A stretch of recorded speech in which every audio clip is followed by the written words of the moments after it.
Story recapped here. Today, I'm going to explain a horror and thriller film called I Spit on Your Grave. Spoilers ahead.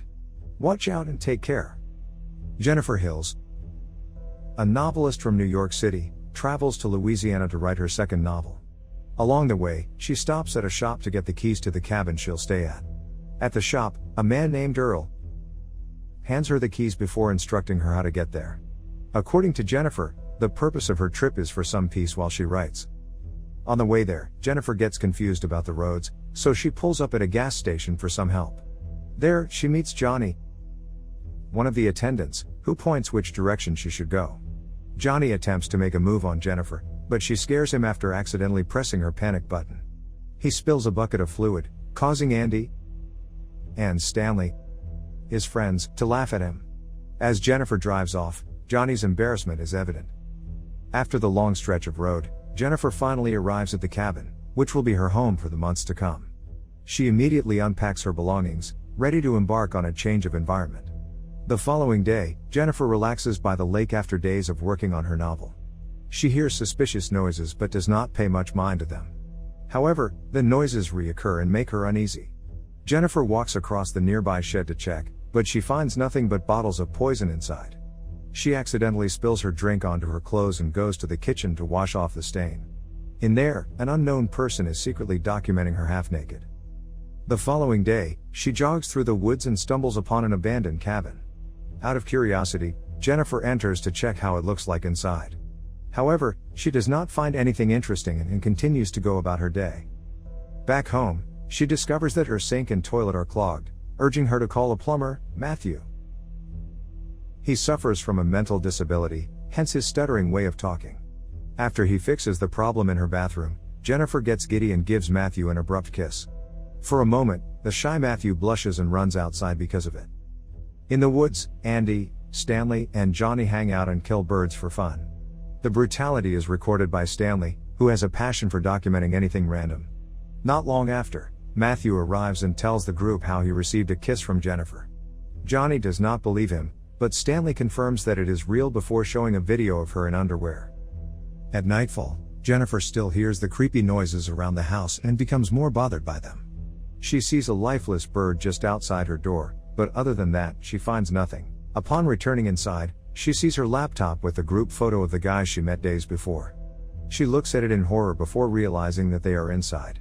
Johnny, Stanley, and Andy taunt Jennifer all together, causing fear to the poor lady.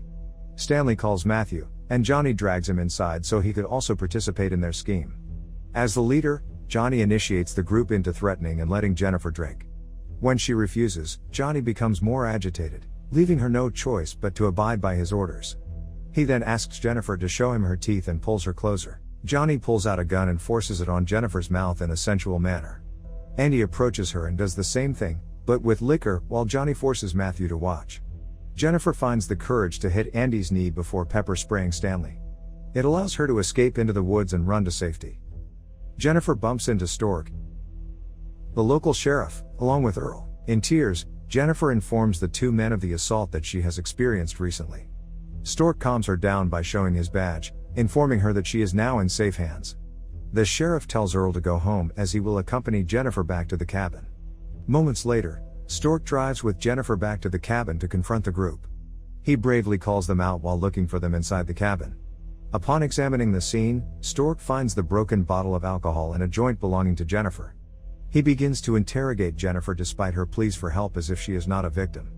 According to him, she has no right to make false accusations about the men he knew since they were kids. Stork then orders Jennifer to face the window as he pats her down. However, he touches her improperly, revealing that Stork is the group's accomplice as the boys enter. While Stork points a shotgun at her, he orders Jennifer to get on her knees. Johnny picks her up while ordering Matthew to remove his pants. At the moment, Jennifer is helpless, to say the least. With 5 heartless men, her chance of survival is at stake. Stanley records the whole thing while Matthew begins to force himself on Jennifer until he is satisfied. Despite being weak, Jennifer manages to gather her strength and get out of the cabin. Further into the woods, she stumbles upon the group again, where more sufferings await her. Andy drags Jennifer near a puddle and submerges her head a couple of times. As she lays on the ground, Stork removes his pants to force himself on her, ignoring her cries for mercy. After the men take turns on Jennifer, she gains consciousness and is now covered in dirt. Jennifer gets up once again to go further into the woods in the hope of some real help. Still unhinged from the hell she has been through, she reaches the bridge while the 5 men continuously follow her. Just when Stork is about to shoot her, Jennifer lets herself fall into the river, leaving no trace. The group searches for her, but they have no luck tracking her body anywhere. As an alternative, they destroy evidence left behind, especially Stanley's recordings. After the eventful day, Stork returns home, where his wife and daughter, Chastity, welcomes him.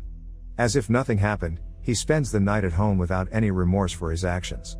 The next day, Stork stops by Earl's shop to return the keys to the cabin, saying that Jennifer left without notice. Weeks pass, and the group goes on with their lives as if nothing happened.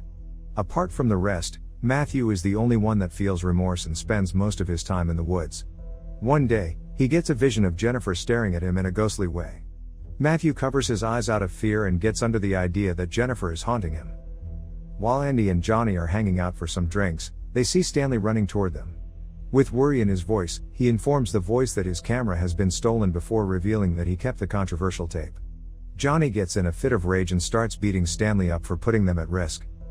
That night, Johnny hears noises outside his home and checks outside to find a dead bird on the porch. He kicks it off before returning inside. When he goes back inside, he hears it again and comes out with a gun. To his surprise, the dead bird is lying on his porch once again, the culprit unknown.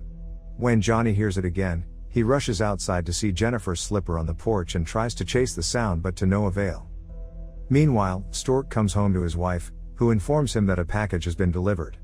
To his horror, he finds one of Stanley's tapes and is relieved that neither his wife nor daughter has seen it. Stork quickly drives off to meet with the group, who are nervous to see him.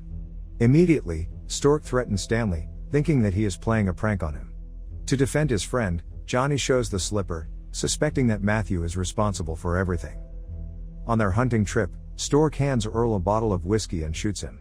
The reason behind it is Earl is one of the loose ends to the crime, as he saw Stork accompanying Jennifer back to the cabin. Still troubled by his visions, Matthew returns to the cabin to reflect on his actions. Out of nowhere, he hears Jennifer's voice calling out to him, so he comes inside. He ends up falling down the stairs and knocks himself out. As he gains consciousness, he sees Jennifer in the flesh, sitting on the couch. Jennifer invites him to sit beside her, and he repeatedly apologizes for what he did to her. Matthew clings to her while sobbing as guilt overtakes him. Jennifer comforts and calms him down but later puts a noose tight around his neck. Matthew continuously says sorry despite gasping for air, but Jennifer replies that an apology is not good enough. The resurfacing of pieces of evidence prompts the group to look for Matthew in the woods. After several minutes of searching for him, Andy and Stanley end up in an abandoned cabin. Andy enters while Stanley remains outside to search for any signs of Matthew. There, he shockingly sees Jennifer standing across him, giving out a smirk. When Stanley advances on her, he steps on a bear trap that she set up and calls for Andy, who gets hit with a bat. Both of them lose consciousness after Jennifer also hits Stanley. After some time, Jennifer ties Stanley to a tree and records him with his camera. She brings out a dead rodent and shoves it in his mouth, which makes him vomit. Jennifer then sets up the camera before using fish hooks to keep his eyes wide open. While recording him, Jennifer guts a fish and spreads its insides all over Stanley's face. The scent of the fish guts attracts numerous crows that begin to peck him. After some time, his eyeballs are eaten by the birds, and he bleeds to death.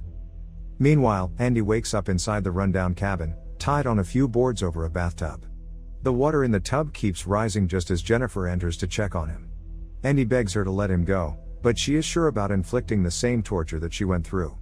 Jennifer repeatedly submerges his head into the water before throwing in some lye and removing one of the planks.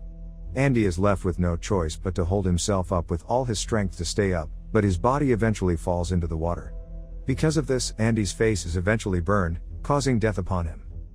The following day, Jennifer stops by the local gas station where Johnny works. She seduces him by wearing a short skirt and attacks him the moment he comes close.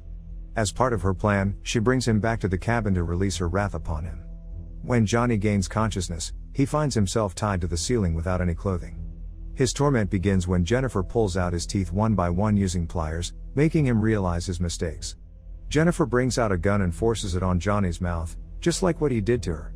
However, he manages to laugh, which makes Jennifer more agitated. Using hedge clippers, she cuts Johnny's private part before shoving it in his mouth. He screams in terror before eventually bleeding to death. Finally, Jennifer is down to her last target, Stork. The sheriff receives a call from his family, receiving news that Chastity's teacher is at their home. On the phone, Jennifer greets Stork, leaving him in a state of disbelief. Out of concern for his family, he quickly drives back home, only to find out that Chastity came with Jennifer. Stork arrives at an empty playground with his daughter still out of sight. Worries start to overtake him, and he runs back to the cop car, where Jennifer knocks him unconscious. Upon waking up, he finds himself inside the cabin with a rifle shoved inside him. Showing no mercy, Jennifer talks about how nice Chastity is and how he could stomach assaulting a woman. She shoves the rifle deeper, causing unimaginable pain to the sheriff. Across the room, Jennifer reveals that Matthew is alive but unconscious. A string attached to the trigger is tied around Matthew's wrist, which will kill both men if he moves. At this point, Stork desperately begs for his life, but Jennifer completely ignores him. Unbothered by his cries, Jennifer walks out of the cabin, patiently waiting for the situation to take its turn. Matthew eventually wakes up, urging Stork to calm him down. However, Matthew's mental incapacity causes him to panic and unknowingly pull the trigger, ending their lives. Outside, Jennifer realizes that she has gotten her revenge, and she celebrates with a faint smile. After experiencing the worst kind of torture any woman could imagine, Jennifer refused to let the men win. She took matters into her own hands and inflicted the pain she thought the men deserved. Throughout the story, every man received similar torture to what they did on Jennifer. In the end, Jennifer turned her pain into power. Subscribe to watch more videos like this. Turn on notifications. And leave a like, it really helps the channel out. Thank you for watching.